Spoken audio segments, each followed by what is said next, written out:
Okay, so I've just clicked over 4:30, so we'll get started. So welcome everyone to our final session of day one of the RIMS virtual conference. Thank you so much for joining us. I appreciate for many it will be the end of your, close to the end of your working day, so really appreciate you being with us this afternoon. Thanks also to Dave Spence, who I'll introduce in a moment, and thank you to AXA XL, who's our session sponsor for today. So before we get started, I did want to acknowledge the traditional custodians of the various lands on which we work today and the Aboriginal and Torres Strait Islander people participating in this session. And I pay my respects to elders past, present, and emerging. So in terms of some brief housekeeping for today's session, all cameras and microphones are going to be turned off. So please ensure they stay that way just to minimize disruption.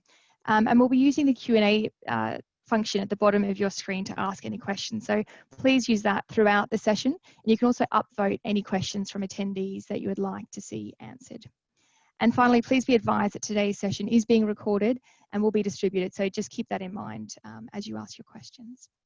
So without further ado, I'd like to welcome Dave Spence to the session. It's my absolute pleasure to introduce Dave, who is the security lead at Accenture in London.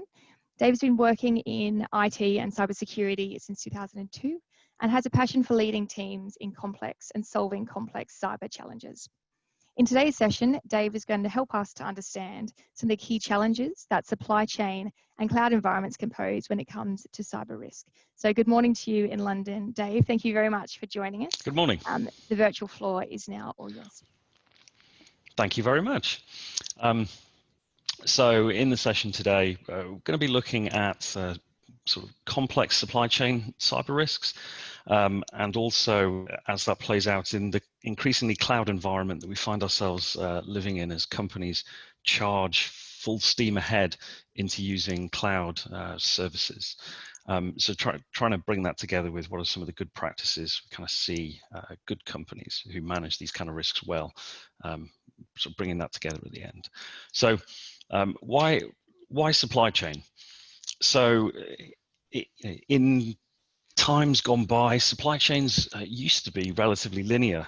You know, there was one company might have done the supply, somebody else did the manufacturing, distribution, passed it over to logistics providers, you know, back into retailers, out to customers. So very sort of manufacturing type supply chain.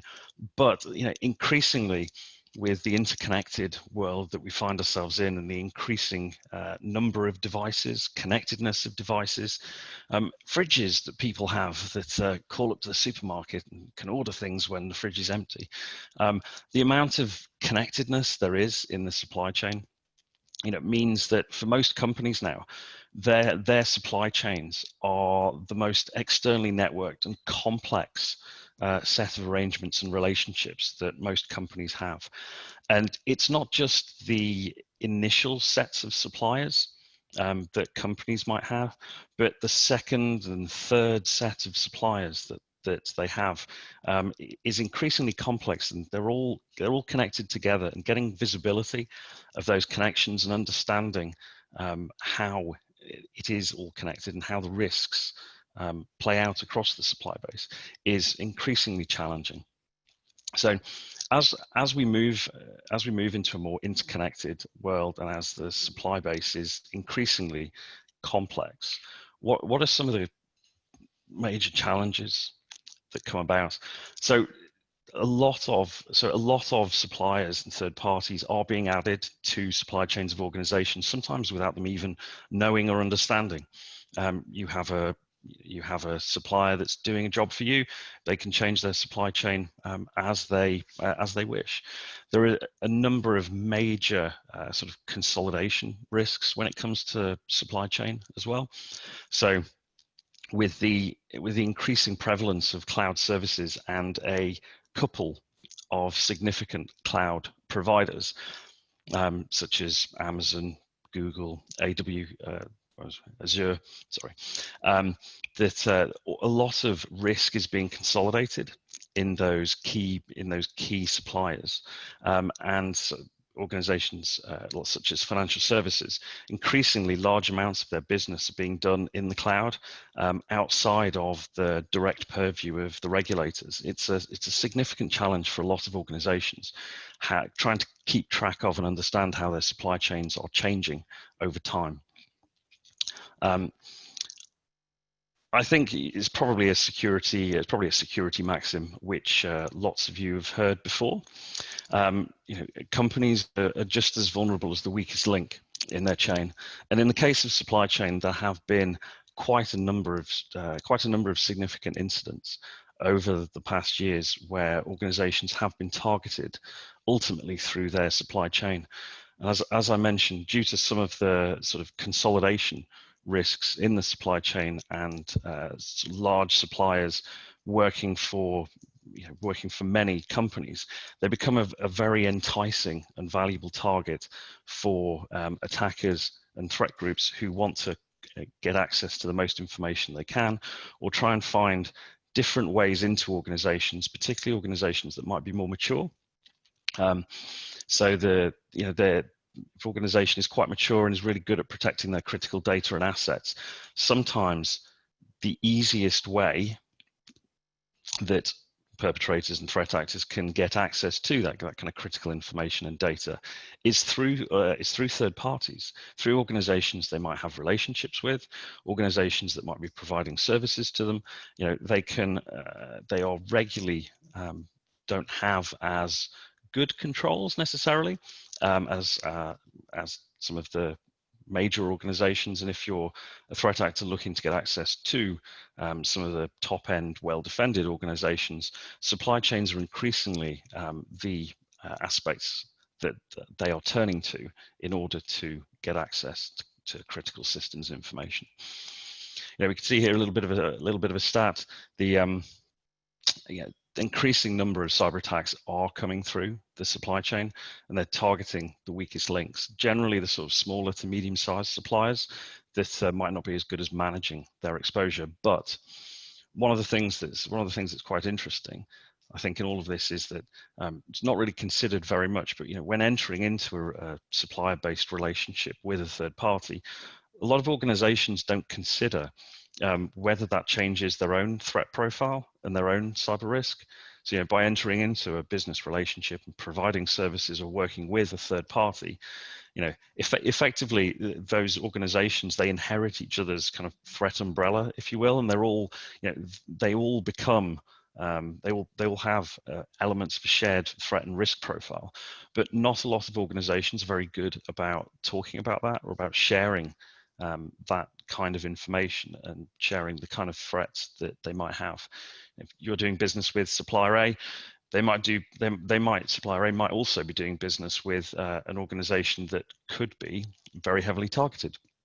And if they were to go in through supplier A, the original organization could be impacted as a result of sort of collateral damage. And we'll get into talking a bit about some of the aspects of collateral damage through the supply chain when we talk about a couple of the attacks that there have been significantly using sort of supply chain vulnerabilities. So, if supply chains are increasingly being targeted, what are some of the things that cause a challenge about managing cyber risks across the supply chain? So I've mentioned a couple of these so far. So just picking round, the level of control that third parties have might not be the same as that which the main organization has itself. So standardization of controls and getting a view of controls across not just within your organization, but actually of the supply base and the extended supply chain is absolutely key. And understanding what controls they have, what level of operation, and how reliable they are, and if it's appropriate for the level of threat that the organization, the supply chain faces as a shared threat. And then sort of getting into ongoing monitoring, making sure that the level of control they have doesn't get chipped away over time.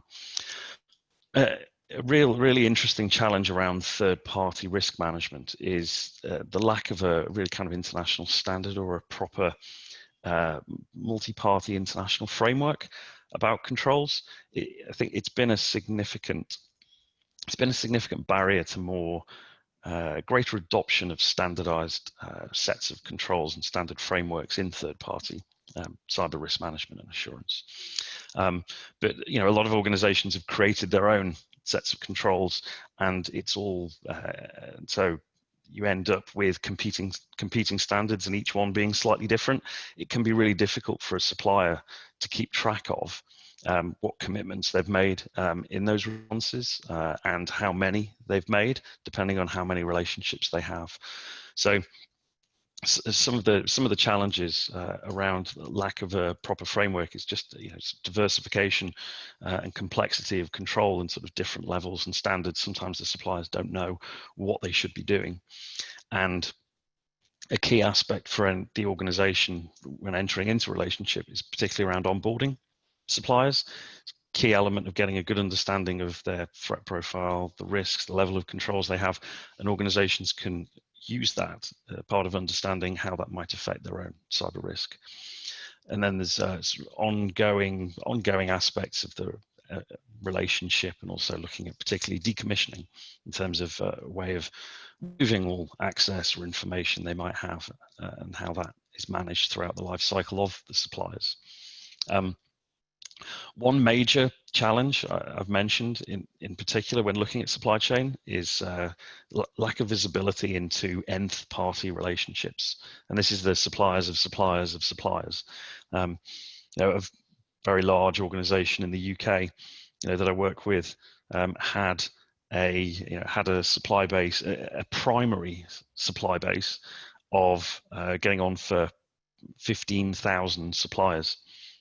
As a first level of relationship.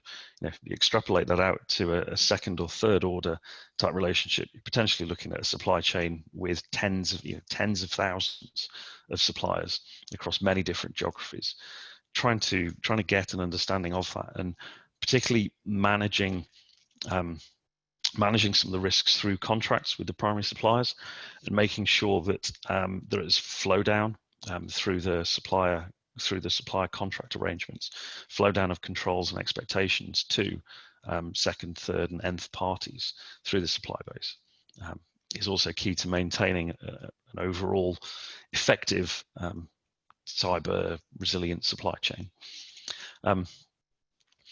So the one aspect which is a competing challenge for organizations when you look at supply chain risk is particularly the time intensiveness of third-party profiling and assessment. If an organization has a significant supply base, which most organizations will do, hundreds if not thousands of suppliers, applying the same level of view and the same level of effort, getting information, assessment, and assurance details from the suppliers and managing that on an ongoing basis is a considerable investment and requires a lot of resources. So effectively trying to do it the same way for everyone is not something that organizations can do.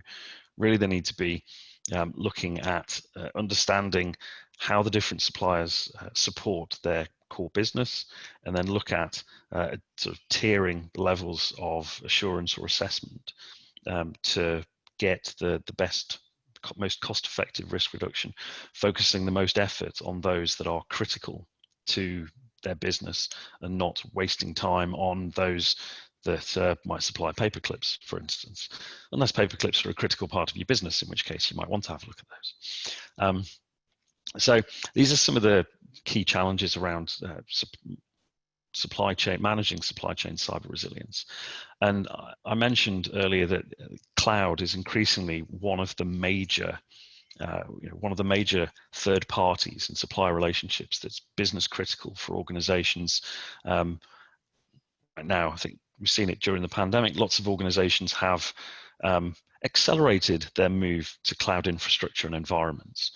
And so just going to be taking a little bit of time now to step into looking at sort of cloud environments and what are some of their risks and issues, and how can they impact, and how might that play out through looking at supply chain risks.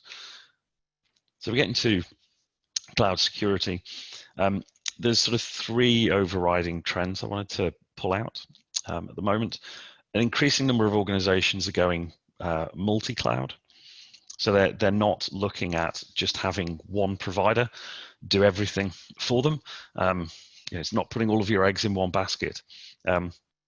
It's a good general business resilience strategy, but a lot of organizations are pursuing multi-cloud. It does make it a bit more complex, and particularly when you get into looking at equivalent controls between the environments.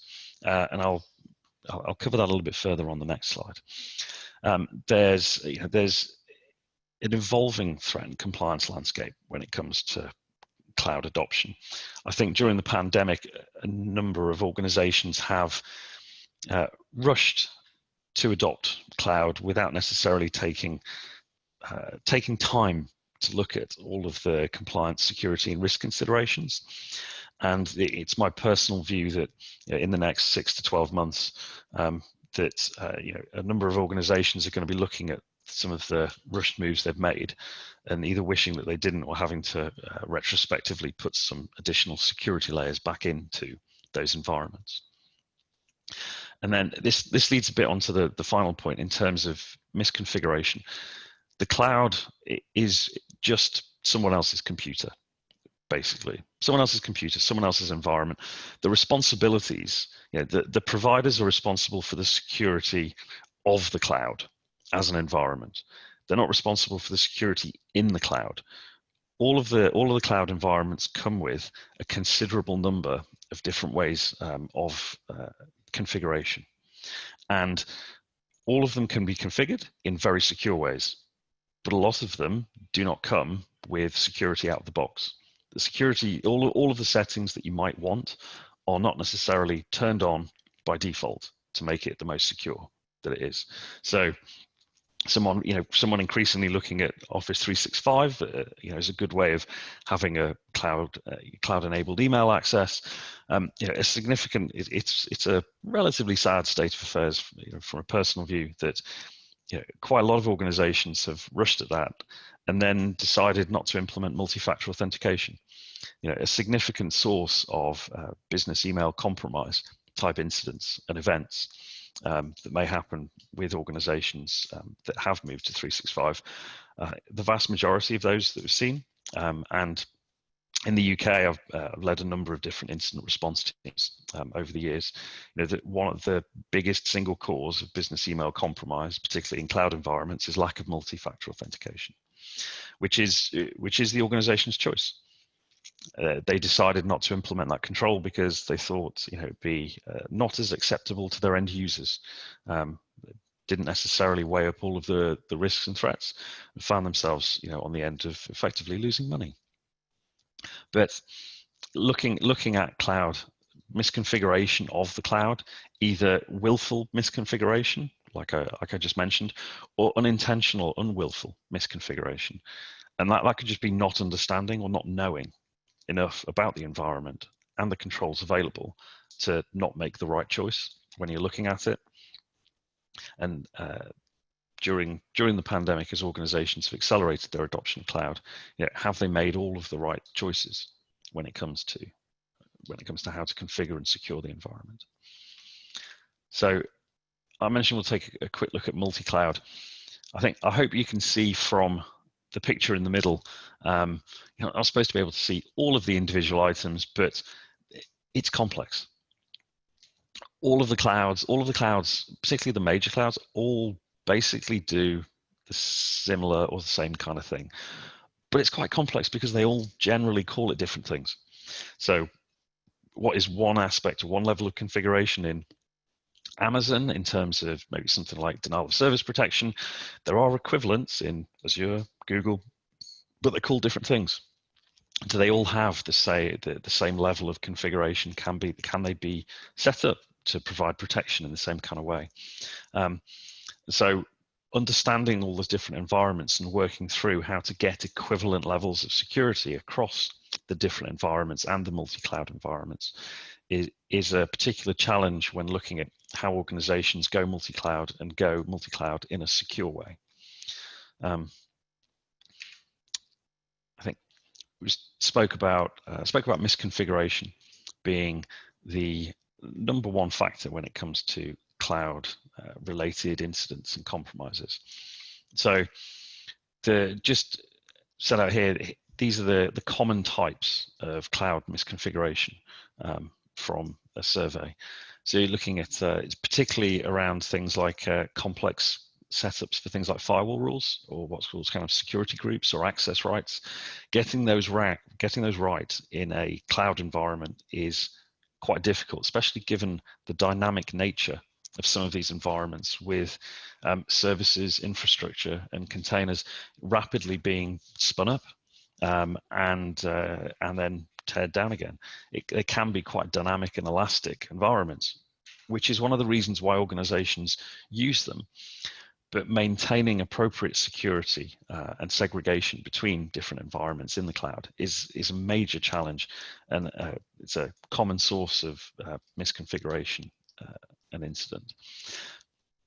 It's particularly around here as well, kind of identity and access management.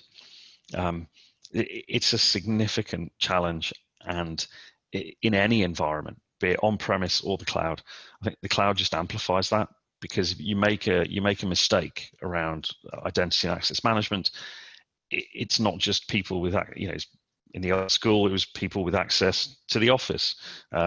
Then it becomes a threat or risk if you get a problem, if you have a problem with the identity and access management.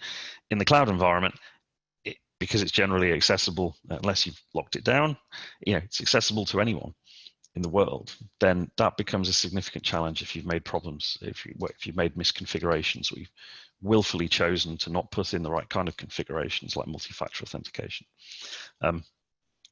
So encryption, it's a complex area. Lots of the environments have multiple different ways of securing data in transit, at rest, and just working through all of those and making sure the right configurations are available to protect the data in the environments is, again, a real challenge. I think something which really brought it home to me when looking at cloud environments, is this simple graph down at the bottom. So the resource configurations over time. So if you look at this is for Azure. So when it started out in 2014, there were a couple of hundred different options for ways that resources in the cloud could be configured. So there's a couple of hundred different configurations that need to be considered from a risk perspective. What settings should they be? Should we leave it as the default? Should we change it? What should we change it to? But you can see over time, this is a real interesting piece where the cloud is an evolving environment itself. The amount of complexity and services that are available in these environments is being added to all the time. And as you can see now, early this year, we've gone from, in 6 years, we've effectively gone from a couple of hundred different resource configurations to over 15,000 different resource configurations that there are just in Azure, that organizations need to try and understand and work out what they need to be set as. I think you can see from here, it'd be a real challenge for lots of organizations to really understand these themselves.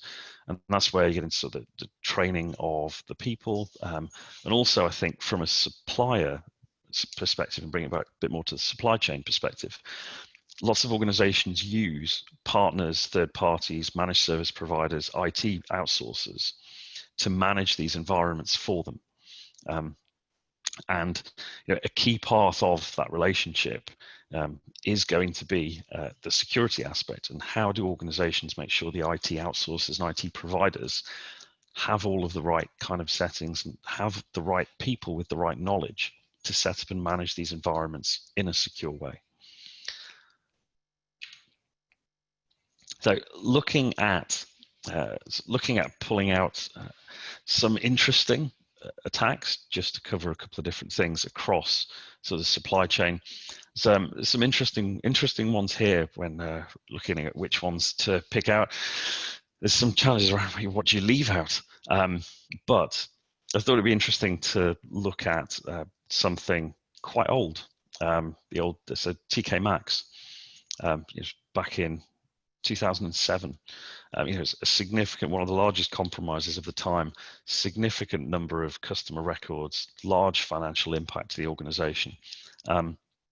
And effectively, that was really started by an air conditioning supplier that had a problem on their machine that they were bringing into the environment, and then the threat actors were able to get access to the environment, and some weak controls in the environment managed to make off with a significant number of credit cards, customer details, with a significant impact. And then if we come to, there's a number in between 2007 and 2020, but just looking at one this year, NTT in Japan, managed a cloud service, managed service provider. They had a significant problem, and earlier this year, where aspects of their environment and their customer data have been compromised. And then I think two of the larger, most impactful events I think that we've seen over the last 10 years, in a way, seemingly around the same year, which is quite concerning. I'm not sure what happened in 2016 and 2017. Seems to have been a bit of a heyday for threat actors. But 2017 we got CloudHopper, which is a significant compromise of a number of some of the world's biggest tech and IT outsourced providers, by a what's suspected of being a Chinese group that were using the providers to get access to their customers' networks and their customers' environments.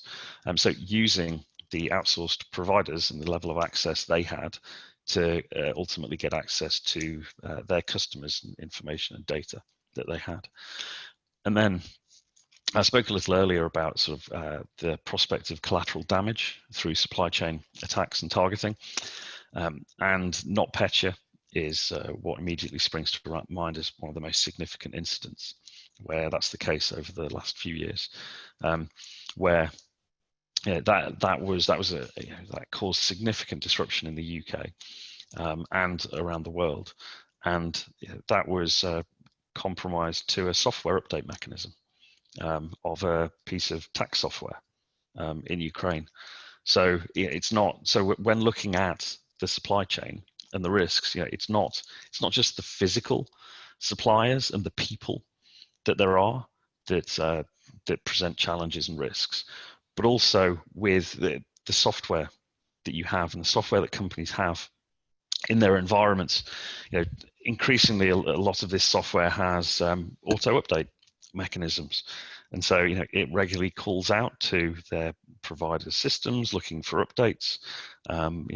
Depending how that's controlled or limited in some way, then that can present an easy route for threat actors to target wide disruption, or to by compromising the kind of update mechanisms of software providers, or even hardware providers. There have been a couple of other incidents where tech suppliers, software suppliers, and hardware suppliers, their auto update mechanisms have been targeted by threat actors and used to distribute malware looking to get into a portion of their user base, not necessarily all of it, but getting into a portion.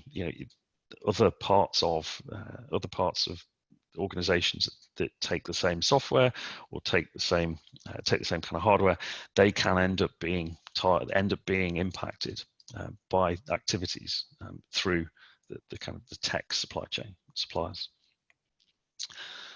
So I think we've spoken about some of the challenges, so we'll get into some of what does good look like around some of the areas around cloud and supply chain, and what can organizations be doing to manage these. I've spoken about some of these as we've been going through, but one of the major things in terms of misconfiguration, making sure that there's making sure there's appropriate security standards for the platforms. People understand good configuration options. They're looking at best practice from the providers, but they're also trying to make sure that their suppliers and their supply base are also using good practice and following good practice.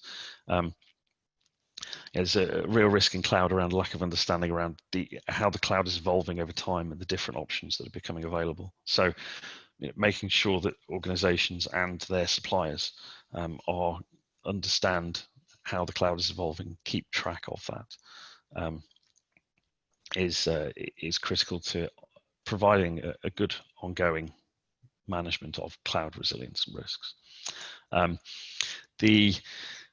For organizations looking at multi-cloud and going multi-cloud, not all providers are the same. The different types of services and the different configuration options that are available, they are a little different between the clouds. So understanding what those differences might be and how organizations get equivalence of control across multi-cloud environments is a key thing that organizations need to be looking at as well. There's a number of other things, in here, particularly around sort of standards, looking at overall data classification and access that need to be, as well as understood in an on-premise environment, become is equally as important in the cloud environment in terms of understanding where the data is and who has access to it. So I've spoken a little about the cloud, how to manage some of those risks, and then pulling it up and back into supply chain. So we spoke about some of the challenges they have, this sort of lack of common standards and strategy around how to do third-party assurance and manage the supply chain risks. Particularly sort of limited visibility, and look at centralized management of the supply base, where the assets are, who are the critical suppliers. Challenges around sort of prioritization and rating of suppliers, understanding threats and risks.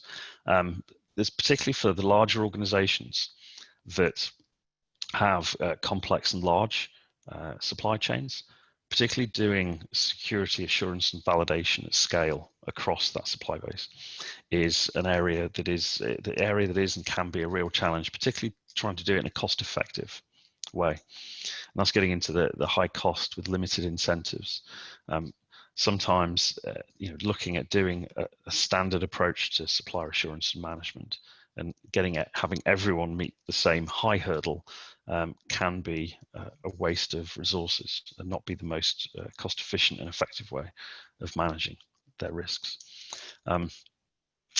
Also, I think there's really a theme of kind of partial trust or even mistrust in some cases between suppliers and customers, and even amongst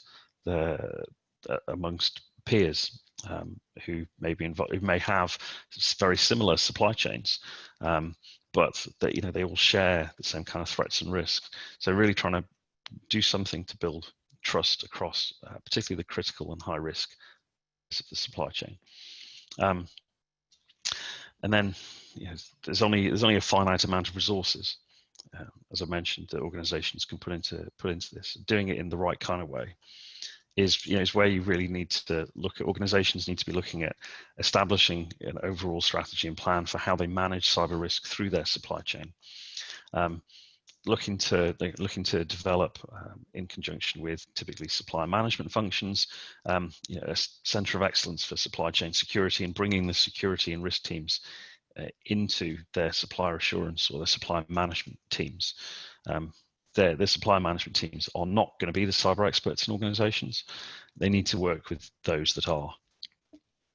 In terms of how to approach assurance, looking at tiered levels and doing different activities based on how critical the suppliers are to the organization, and also looking at the threats and risks, focusing on those that are at the highest risk and at the highest threat, is really what organizations should be doing, concentrating their resources and efforts on the biggest return that they can for managing their risk.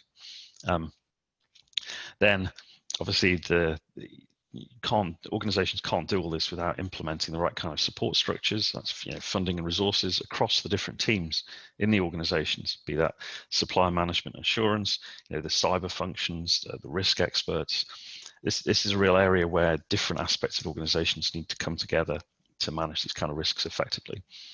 And then there are, particularly when it comes to doing validation at scale, there are a number of providers, a number of solutions, a number of technologies that can be used to help with the validation at scale problem.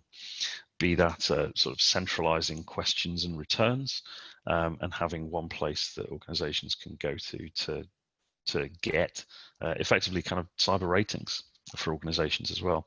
There's a number of organizations that keep track of what sort of companies look like online. So looking at the kind of online and open source exposure, what their infrastructure looks like, how good their email security is, when they last patched their web servers, if they have data maybe that's from the organization that has been breached on the underground, might be available for sale. There's a number of organizations that bring all this together that provide effectively some element of cyber risk rating about how good companies might be doing about externally, visibly managing their overall attack surface and their cyber risks. And so some of the larger organizations, I think, particularly in the UK, almost all sort of financial services organizations, those that have more mature supply management and assurance functions, typically have a third party and use a third party doing that and use that information as part of their overall risk decisions. Although I would say it's not a silver bullet. It doesn't tell you whether the company necessarily is good right now. So companies and organizations really need to understand some of the limitations of using sort of some of the cyber risk rating type things. It's not black or white. Good example being that one of the factors that has quite a significant weighting when it comes to the cyber risk ratings is, has the organization had a compromise? Has it had an incident in the past? And hopefully less so now, with more of the kind of mandatory incident reporting that might go on. But an organization might have a problem, and it might find out, it might deal with it well, it might actually report it to the authorities, but it might not be public. And they could make a significant investment and put money into improving their controls, but then say 2 years later, news about the breach or the problem might come out through another source, and might make the headlines. And then, so that typically, the organizations doing the kind of risk ratings, they then knock down the cyber risk rating for that organization right now. Well, that's not really the best thing to do, in my view. If the risk rating should have been lower at the time that they had lower levels of controls 2 years ago. Knocking down the organization now just because it's become public, but the organization might have put considerable effort into improving its level of control. Is that the best way of doing the risk ratings? It's not an exact science. It's just trying to explain that just blindly looking at the cyber risk ratings from some of these organizations is not necessarily the best way of doing it. There's always needs to be an element of judgment. It's another set of data that can be used to look at and understand the risk that organizations might have by dealing with other parties. And then hopefully, at the end, you're trying to get to desired state of having a trusted supply chain that you actively collaborate with where you can. And I think quite a lot of these are aimed more at the medium to large organizations. Some of the small to medium business enterprises, they are not going to have the level of resources to put to manage these necessarily.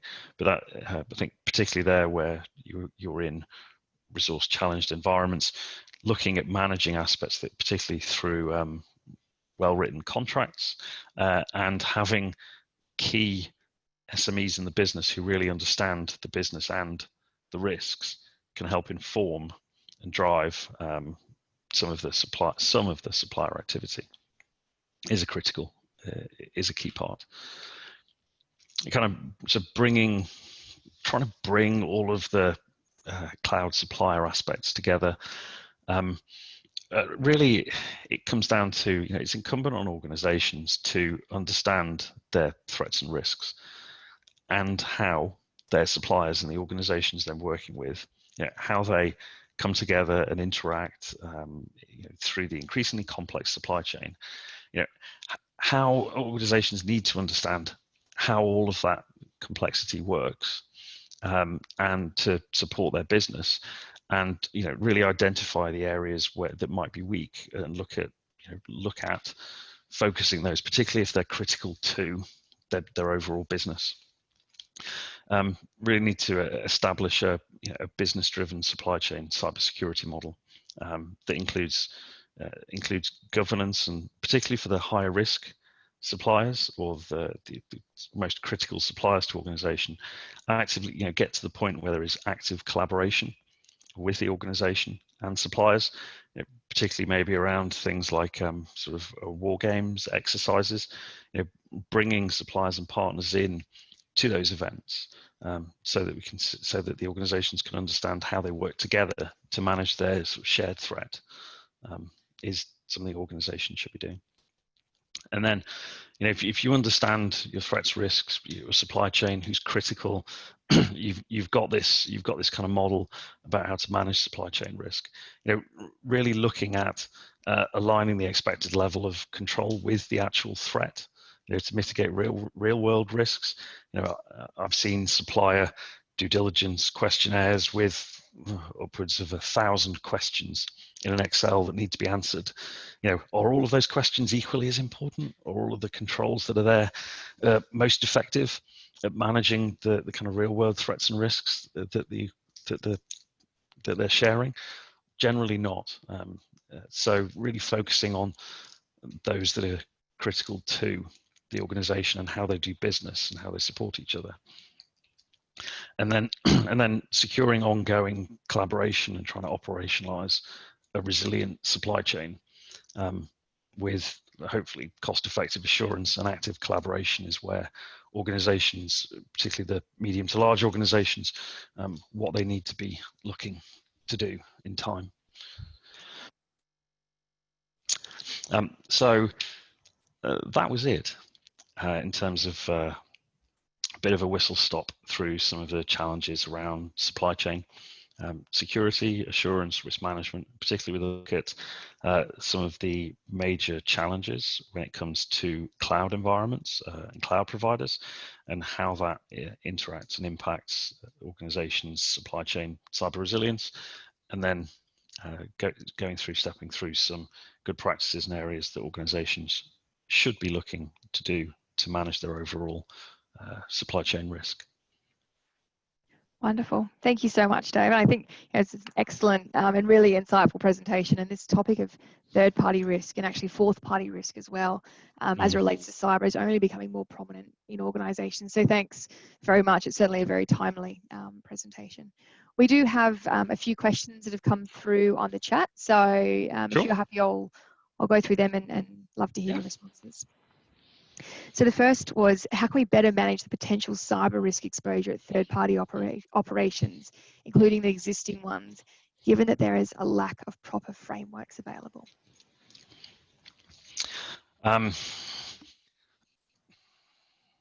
It's a very good question. Take it back to sort of what I covered on the last slide, I think, a bit. Whereas, so I think from what I've seen, organizations started out doing this by asking about every control conceivably that they could from the suppliers. So they put all of the frameworks together, ISO, COBIT, other things, and just ended up with these massive monolithic questionnaires that have actually proven to be relatively ineffective. So I think the best approach that organizations can take is also one of the most challenging, but that's to actually understand their business, understand what the supplier is doing and how it supports their business, as in, what aspect of what they do is actually critical, and then look at the type of activity they're doing, and then look at the specific controls that there are that manage the cyber risk in that relationship and in the way that it works. So, if it was, if they were remote access was the number one thing that that they had, they had remote access into the environment for access or management to some system, looking at and concentrating the effort on the controls that make the most difference. So, looking at identity and access management around the access, security of the remote access solution, and then particularly, kind of segregation after that, so they can get into the environment, but then where can they get after that? So, looking at which controls make the most difference for the supplier and the type of service they deliver, and spending time on those rather than asking about 1,000 controls. Excellent, thank you. And this leads into a question that's just been posted by Eamon Cunningham, who's the president of the RIMS Australasia chapter. He says, it's a very informative presentation, Dave, so thank you. In terms of cyber resilience due diligence that you carry out on suppliers, just how deep or wide do you go in terms of the nth party supplier levels? And what are the most important factors to be taken into account in making this assessment? Again, great question. It's so the nth relationships typically, because the organization won't have a direct relationship with them or sometimes necessarily know who they are. The best way of doing it is effectively flow down of controls. So organizations, and it's something which is used in the UK in the particularly defense supply chain. So the Ministry of Defence, when they're doing procurement in the UK, they understand the kind of threat or risk that the kind of procurement is, and then they look at their suppliers and they say, right, okay, well, this you're doing a high risk or a high threat bit of the program, so these are the controls that you need to. This is the level that you need to operate at. But in their contract with the direct supplier, they mandate the flow down of controls and kind of reassessment, not just blind flow down through the extended supply chain, but they make it a bit more incumbent on the organization to work, to understand their own supply base and make sure that there is appropriate flow down of equivalent controls where those other providers are doing high risk activity or are supporting the main supplier in doing elements of the kind of higher risk or higher threat activity. So the best way of managing it in the second, third, nth party relationships is through enforcing flow down of controls and assessment of the risk to support the primary or the main organization. But it's if done blindly and just forcing it and saying every other supplier needs to follow the same controls, it can make it a lot more complex and costly. So it does need to be a little bit targeted and not just done blindly. But that's the most effective way of doing it without getting into looking at all of the security arrangements of the other third parties and effectively the main organization taking on supplier assurance for their suppliers, which is not something they should do. But it's generally best managed through contracts. Okay, thank you. In terms of traditional cyber chain risks, that has been a big topic for a number of years now. The topic of cyber risk within supply chain, Simon said, it's become a bit more intense. And do you think that's because of the potential for flow through to an organization's own risk? Yes, I think we have seen a number of significant supply chain related incidents and compromises and impactful events. And so I think people are seeing that, understanding it, and more senior people in organizations are looking at who they do business with and questioning, do they have the same level of risk and control that we do. I think some of it is down to, as well, organizations, the senior executives and boards at organizations have become more cyber savvy and more aware of cyber risks, particularly over the last 5 years. And I think some of the increased focus around supplier management and cyber is also as a result of that. Just increasing understanding and visibility from a senior perspective in organizations. If it's working right, they should be asking the right kind of questions, and that should improve and make effort more spread across all the different aspects, including supplier cyber resilience. Yeah, it certainly feels that both cyber risk and supply chain risk have both become, in the forefront of boards' minds and senior executives' minds, particularly in the last couple of years. And Katie Sexton, who's also a member of our RIMS Australasia chapter, has asked a question about cyber chain risk more generally, and saying it's not just about cyber, supply chain risk, but it's also about modern slavery, and whether or not you have a view on a holistic assessment of supply chain risk that encompasses all areas. And do you think that's effective, or does it need to really be drilled into the subcomponents of supply chain risk? I think I love these questions. They're really interesting and challenging. I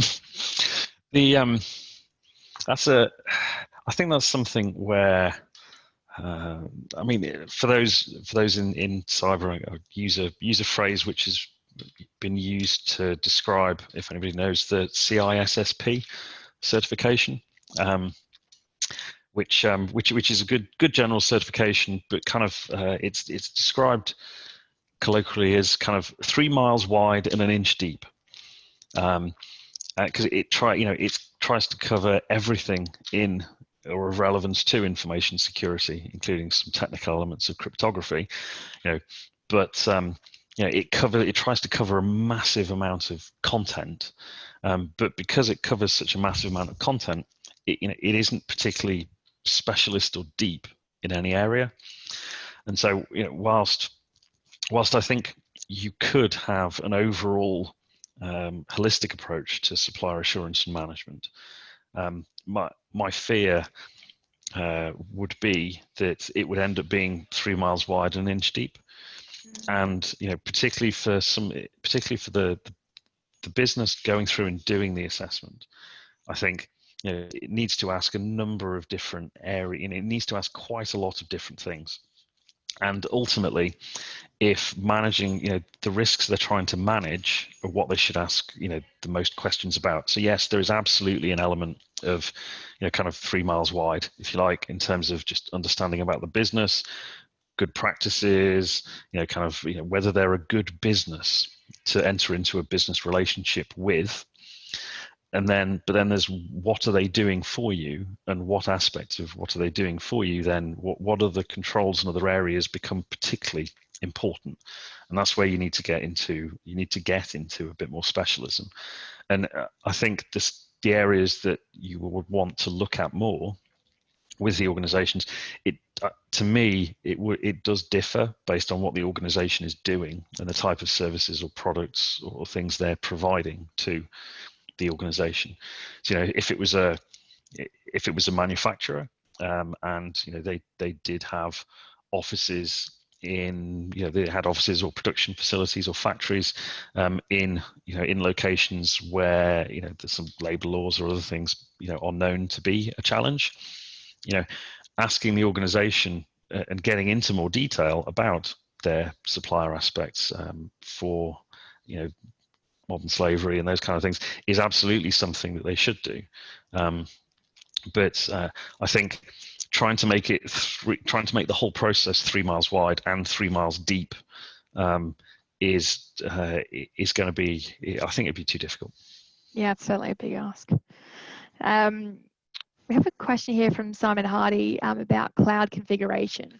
So just going a little bit more specific. And he said, given the complexity of the choices available, is it a prudent option just to go with the default settings, or are they normally just a baseline level of safety? I'd say it's generally not prudent to do that. I think good example, Office 365. And most cloud email providers do not have the option of having multi-factor authentication, but it's not the default. If you're putting your business and all of your business systems, processes, the CEO's emails up there, you'd want that on. And so I think that's just one example, but generally it doesn't come secure by default. And so a number of things need to be looked at and changed to make it secure, unfortunately. But it's more usable. It's always an interesting toss-up. Yeah, always a balance. And that leads into a question actually we received from Samuel Rogers. He's saying, do you think the attitude of we're in the cloud so we're secure is still prevalent, especially in small to medium-sized enterprises? And if so, what will be required to shift that attitude?